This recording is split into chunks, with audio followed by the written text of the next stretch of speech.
Om Shanti.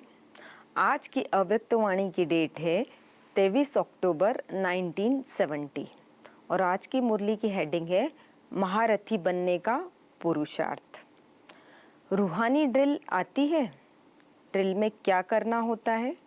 Drill अर्थात शरीर को जहाँ चाहे वहाँ मोड़ सकें और रूहानी ड्रिल अर्थात रूह को जहाँ जैसे और जब चाहे वहाँ स्थित कर सकें, अर्थात अपनी स्थिति जैसी चाहे वैसी बना सकें। इसको कहते हैं रूहानी ड्रिल। जैसे सेना को मार्शल व ड्रिल मास्टर जैसे इशारा देते हैं वैसे ही करते हैं, ऐसे स्वयं ही मास्टर व मार्शल बन जहाँ अपने को स्थित करना चाहें वहाँ कर सकें। ऐसे अपने आप के ड्रिल मास्टर बने हो? बाबा प्रश्न पूछ रहे हैं। ऐसे तो नहीं कि मास्टर कहे हैंड्स डाउन और स्टूडेंट हैंड्स अप करे, मार्शल कहे राइट और सेना करे लेफ्ट।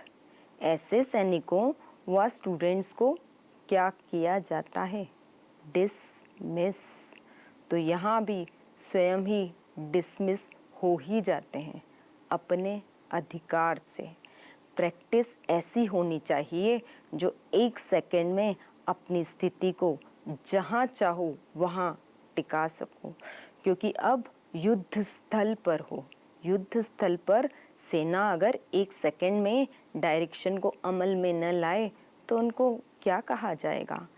इस रूहानी युद्ध पर भी स्थिति को स्थित करने में समय लगाते हैं, तो ऐसे सैनिकों को क्या कहें? आज बाप दादा पुरुषार्थी महारथी बच्चों को देख रहे हैं।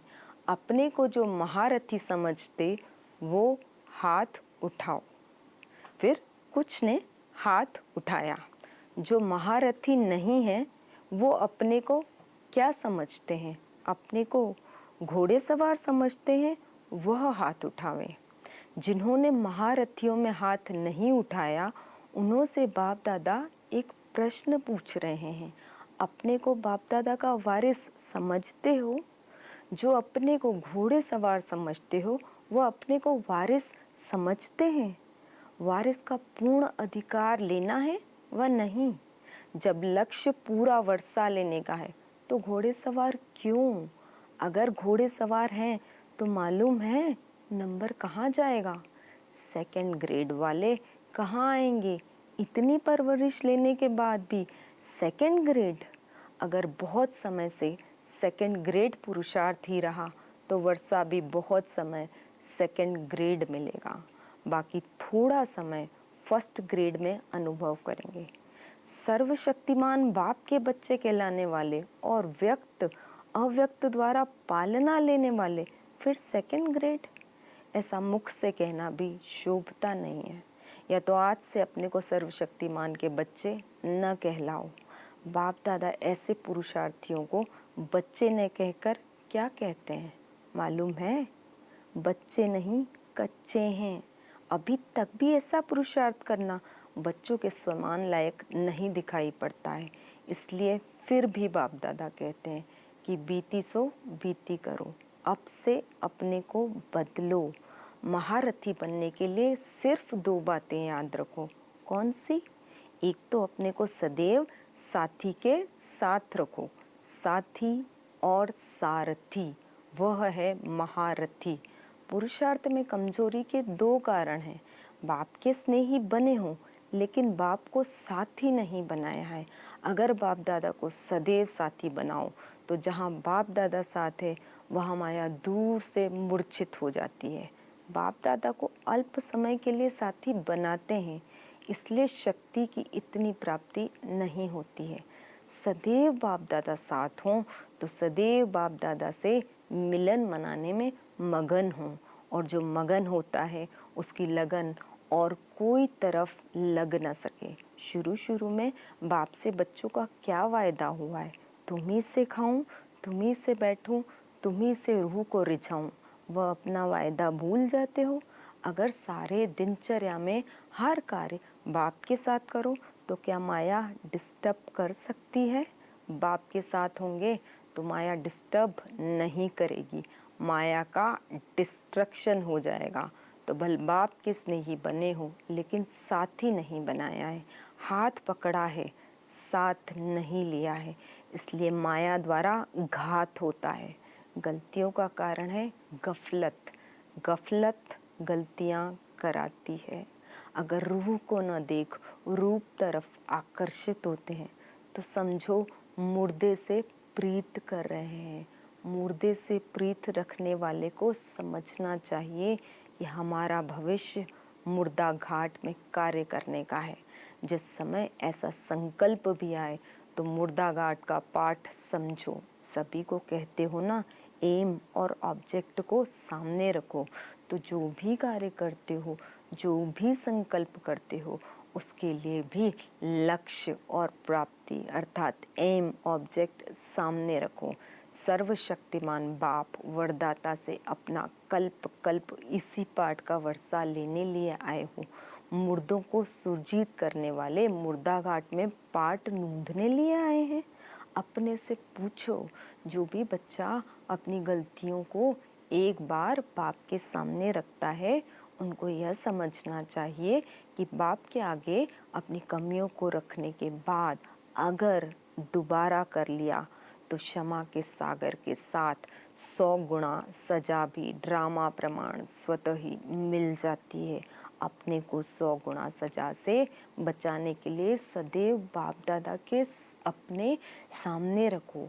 हर कदम बाप दादा को फॉलो करते चलना है। हर संकल्प को, हर कार्य को अव्यक्त बल से अव्यक्त रूप द्वारा वेरीफाई कराओ। जैसे साकार में साथ होता है तो वेरीफाई कराने के बाद प्रैक्टिकल में आते हैं, वैसे ही बाप दादा को अव्यक्त रूप से सदैव सम्मुख व साथ रखने से हर संकल्प और हर कार्य वेरीफाई कराकर फिर करने से कोई भी व्यर्थ विकर्म नहीं होगा। कोई द्वारा भी कोई बात सुनते हो तो बात के साज में न जाकर राज को जानो। राज को छोड़ साज को सुनने से नाजुक बनाता है। कभी भी नहीं सोचो ये फलाना ऐसा कहता है तब ऐसा होता है, लेकिन जो करता है सो पाता है, यह सामने रखो।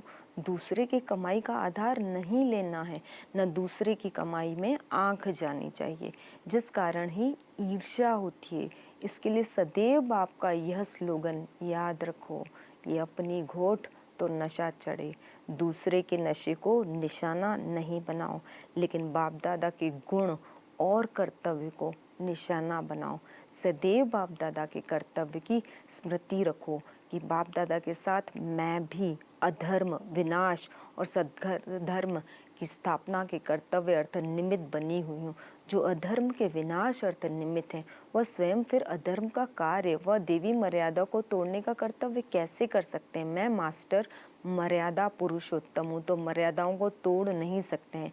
ऐसी स्मृति रखने से समान स्थिति हो जाएगी। समझो, सोचो, कर्म कर्तव्य अधिक करना है, सिर्फ सोचने में समय नहीं गंवाना है। सृष्टि के कयामत के पहले कमजोरी और कमियों की कयामत करो। भट्टी वालों ने भट्टी में अपना रूप और रंग और रौनक बदली की है। अपने अनेक रूप बदलना मिटाना है, सदा के लिए रूहानी रूप दिखाई दे, ऐसा अपने को बनाया है। उलझनों का नाम निशान न रहे, ऐसा अपने को उज्जवल बनाया है।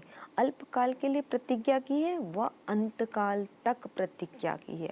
अपनी पुरानी बातों को, पुराने संस्कारों को ऐसे परिवर्तन में लाना है जैसा जन्म परिवर्तन होने के बाद पुराने जन्म की बातें भूल जाती हैं, ऐसा पुराने संस्कारों को भस्म किया जाता है। वह अस्थियां रख दी हैं, अस्थियों में फिर से भूत प्रवेश हो जाता है। इसलिए अस्थियों को संपूर्ण स्थिति के सागर में समा के जाना है, कहाँ छिपा कर ले न जाना, नहीं तो अपनी अस्थियां स्थिति को परेशान करती रहेंगी।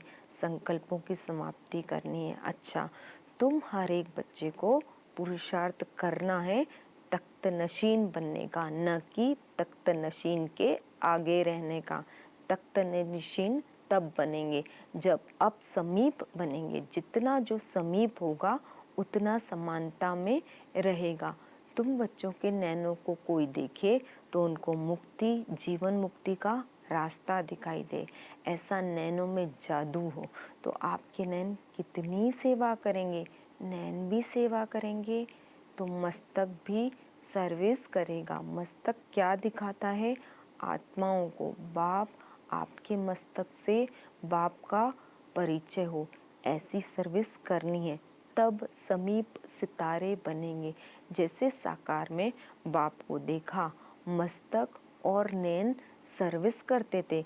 मस्तक में ज्योति बिंदु रहता था, नैनों में तेज त्रिमूर्ति के याद का। ऐसे समान बनना है।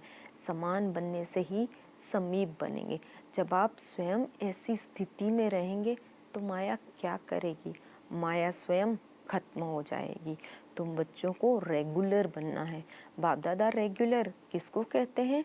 रेगुलर उनको कहा जाता है जो सुबह से लेकर रात तक जो भी कर्तव्य करता है वह श्रीमत के प्रमाण करता है। सब में रेगुलर, संकल्प में, वाणी में, कर्म में, चलने में, सोने में, सब में रेगुलर। रेगुलर चीज़ अच्छी होती है। जितना जो रेगुलर होता है उतना दूसरों की सर्विस ठीक कर सकता है।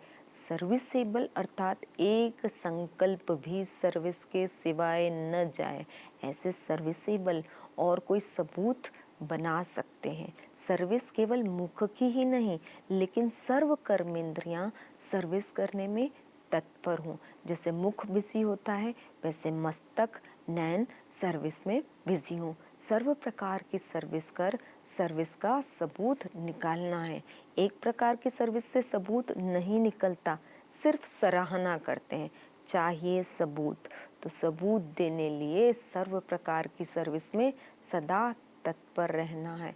सर्विसेबल जितना होगा वैसा आप समान बनाएगा, फिर बाप समान बनाएगा। अच्छा, ओम शांति।